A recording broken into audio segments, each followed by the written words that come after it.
Pasukan Rusia tiba di Wuhan, tambah semangat TNI, kemenangan semakin jelas.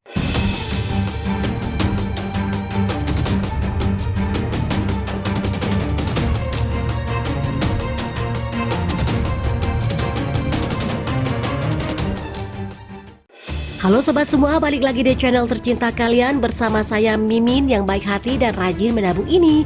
Tetaplah bekerja keras buat kalian karena makan butuh beras dan beli beras butuh uang pas, ya kan? Oke, dan tanpa basa-basi langsung saja cus ke videonya. Hadirnya NATO di perang antara China dan Indonesia membuat geram Vladimir Putin. Presiden Rusia yang menjadi sahabat Indonesia dan juga menjadi pemasok senjata canggih untuk menghadang serangan lawan Indonesia. Putin marah besar ketika mengetahui NATO ikut hadir dalam perang ini.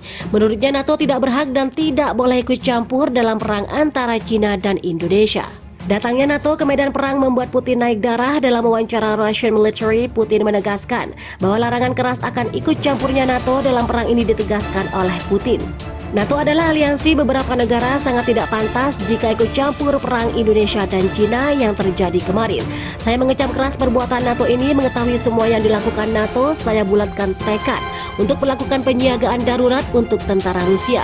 Karena saya akan mengirimkan 25.000 tentara ke Wuhan guna bantu Indonesia melawan aliansi NATO dan China, tegas Putin. Tidak lama setelah Jerman mendaratkan pasukannya di Wuhan, selang beberapa jam pasukan khusus Rusia tiba. Senjata canggih dari Rusia yang dibeli dari Iran akan digunakan ketika perang terjadi. Pasukan Jerman yang baru saja tiba tidak menyadari kedatangan Rusia. TNI yang kedatangan bantuan sumringah melihat senyuman tentara Rusia yang siap membentengi TNI dari gempuran NATO dan China. Menhan Prabowo juga langsung mengirimkan 10.000 pasukan tambahan ke China. Putin janjikan kemenangan untuk warga Indonesia sebab Putin merasa dirinya harus membantu Indonesia dengan sekuat tenaga agar Indonesia bisa memenangkan perang ini. Kehormatan Indonesia adalah hal terpenting bagi Putin. NATO dan China adalah persekongkolan yang sangat dia kecam. Saat ini perang Wuhan makin menggila dengan kedatangan Jerman dan Rusia. TNI harus cepat memulihkan tenaga dan mentalnya untuk melanjutkan perjuangan bela negara, tegas perwira TNI dalam salah satu acara berita lokal.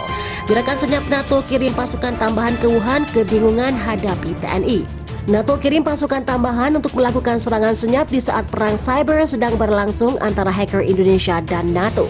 Secara diam-diam, NATO mengirimkan pasukannya ke China. Beberapa waktu lalu, 15.000 pasukan NATO sudah berkurang.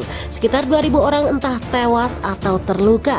Kini NATO sudah mulai naik pita menghadapi Indonesia. Jadi gimana nih menurut Sobat Mimin semua? Silahkan komentar di bawah ini. Mimin pamit, jangan lupa like, comment, dan subscribe ya, biar kalian tidak ketinggalan video terbaru dari Mimin. See you next time.